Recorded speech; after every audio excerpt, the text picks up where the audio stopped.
Hello and welcome. My name's Andy Crook and I'm hosting tonight's training on the subject of metrics. If it's your first time watching one of the little training topics that we do here in the Garage Owners Business Network, then welcome. If you've been many times before, welcome again. Tonight's topic is all about metrics, and what we're going to talk about is when is data a metric, when is data a KPI, what you should use as a comparator, why are metrics important in your data suite.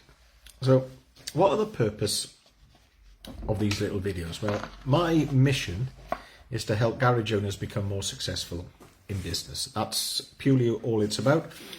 And to do that, I go live every week with a training topic on one of the 5 pillars of business success as I see it. And what we try and do is do a video, about 15 minutes every week, to let you sort of think about some of the stuff that you're doing within your business and try and give you a little bit of direction, if that's the right word, in what you could be doing and what you should be doing.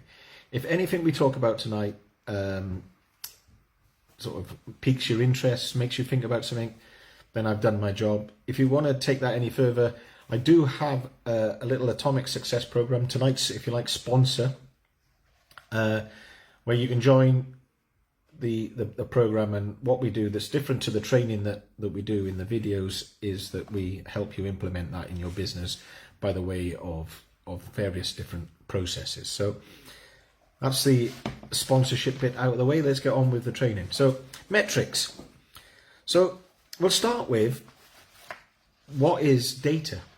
Well, data is anything that we measure within our business. And basically data will just give you some numbers. And that is what data is. It's what we measure within our business. You'll often hear me say, what gets measured gets managed. And then to add to that, and it's probably something you've probably heard many times before, what gets measured gets managed. What gets managed gets mastered. So collecting data within your business is vital. And data, there are many subjects I've already covered that just simply cover the subject of data, what is data, all this other stuff. Can there be too much data, good data, bad data? All this other stuff that we've talked about. So what we're going to drill down on today is what makes data a metric.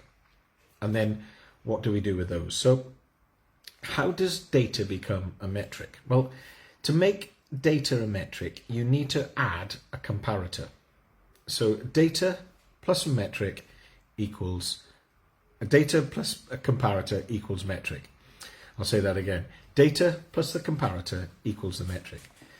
So what's the difference between data and a metric? Well, very little initially, because all metrics contain data, but not all data is metrics.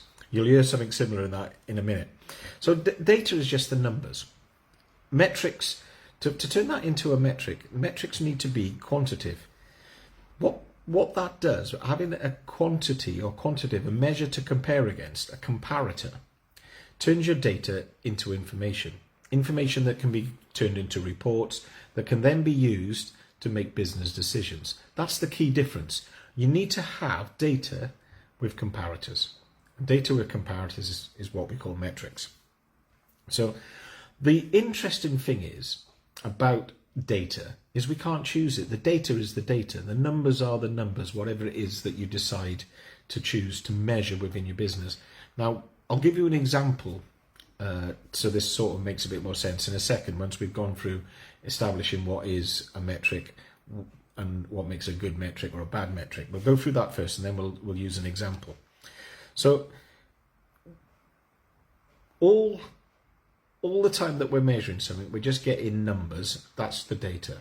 And that data is what it is. You can't select, you can't choose your data.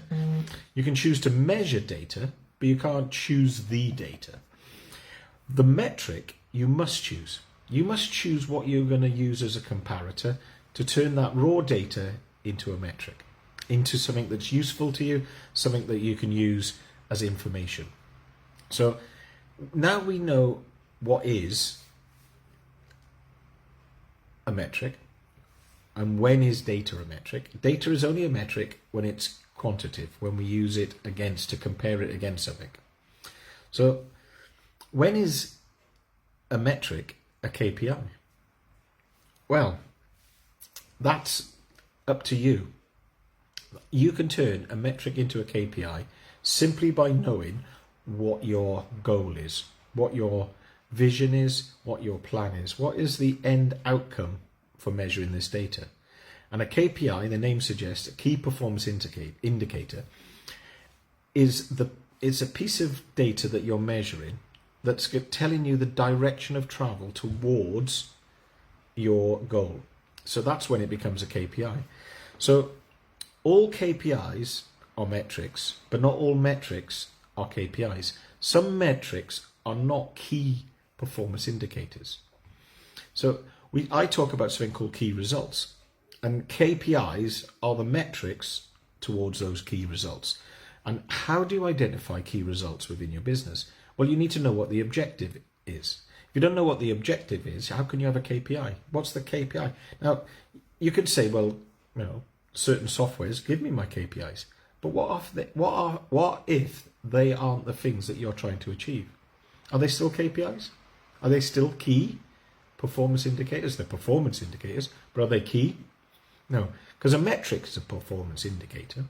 Because for it to become a performance indicator, you've got to be comparing it to something. It must be quantitative, you must have a comparator. So KPIs are how you track your progress towards your goals. It's as simple as that. It becomes a key performance indicator if it's taking you towards your goals. And that's the key thing. They've got to be your goals, not what somebody else's. So that takes us neatly onto comparators. What comparators should you use? What is a comparator? Well, basically, a comparator is the other piece of data that's all you already have that you're going to compare the new data to. So the data you're now receiving, the data you're now measuring, you're going to compare that to some existing data. And that's what becomes your comparator. What happened before? What happened somewhere else? And the key things about the comparators is they're either internal or they're external. An example, for an internal comparators is your previous business performance. So to make that make a bit of sense, let's say last year you had a turnover of £100,000 and you wanted to increase that this year.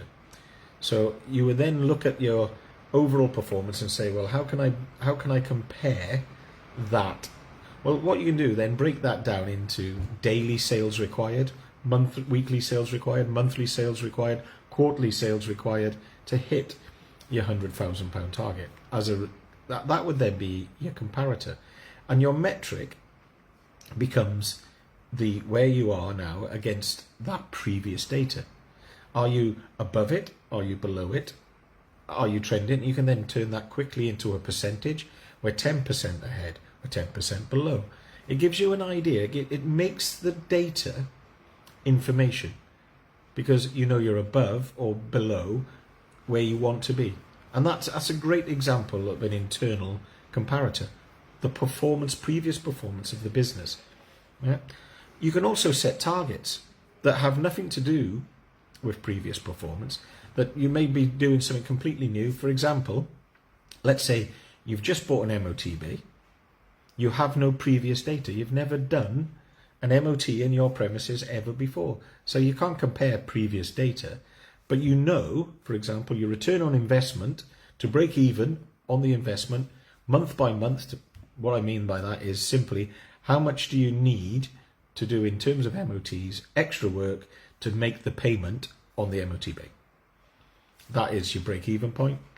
So for zero return on investment, to break even, you need to do, let's say, 3 MOTs a day. You will now have a comparator. It's 3 MOTs a day. If you do 4, you're 1 above the break even. If you do 2, you're 1 below the break even. Can you see how quickly data has become useful information because it is a metric, because you're comparing it to something else? So they're good examples of internal comparators. What's an external comparator? Well, this is data that's not from within your business. And what I like to encourage people to use in terms of into external data is to use industry standards. So what is the norm in your industry? So in our case, in independent garages, what is the normal data? What is the normal measurement? What is the normal result?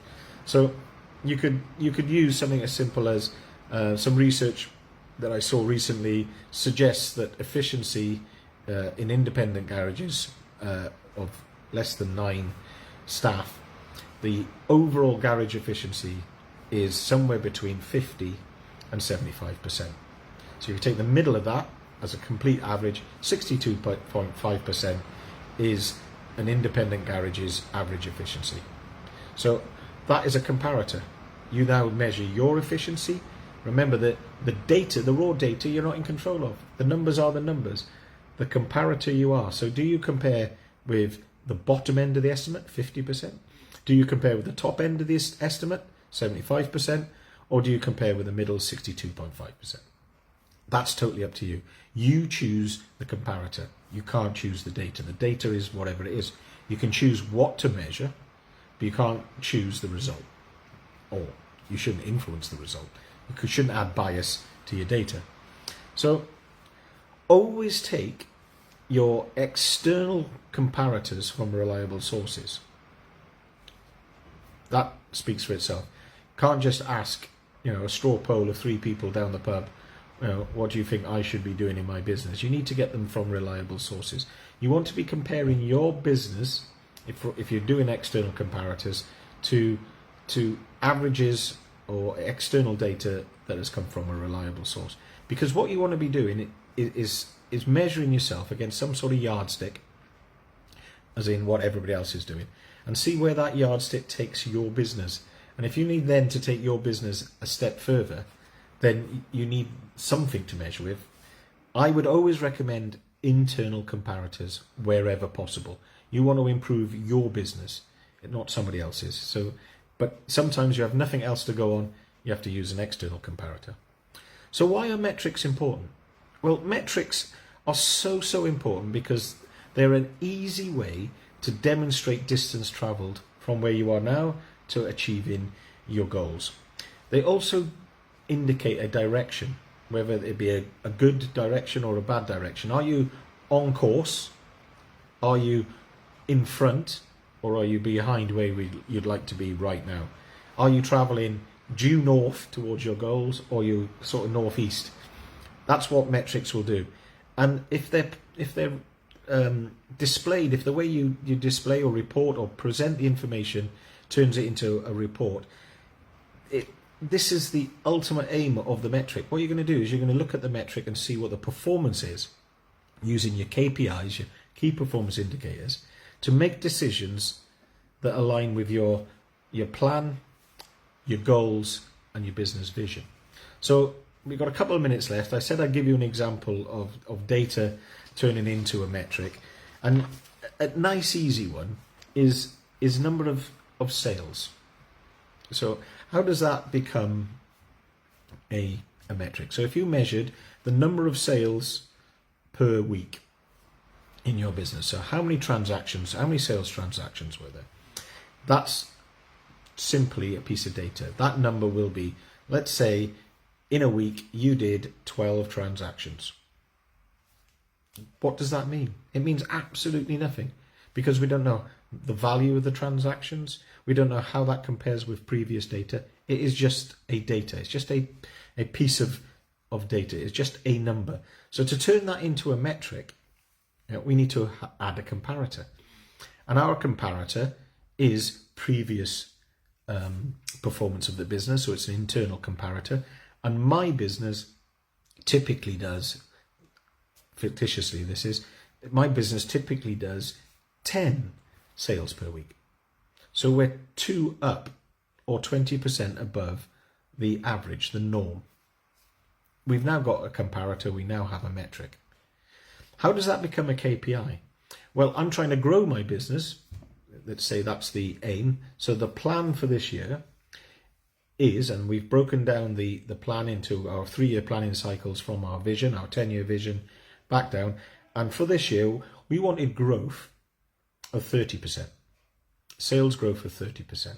So we need to do 13 transactions a week. So although I'm 20% up, I'm 10% down on where I need to be. And it's as simple as that. We've now gone from a raw piece of data, we've added a comparator to make it a metric, and we now know that's a key result, therefore a key performance indicator for achieving my yearly plan, my 3-year goal, and my 10-year vision. Thanks very much for watching. Hopefully this has been of some interest, how you turn data into a metric, and metrics, how they can be used as key results to provide information and create reports to make business decisions that drive your business in the direction you have chosen, not the direction the business has chosen. Hope that helps. Any questions, pop them in the comments box below, or direct message me if you're interested in joining the Atomic Success Program. We can jump on a Zoom call and have a chat. Thanks very much. Enjoy the rest of your evening and good luck.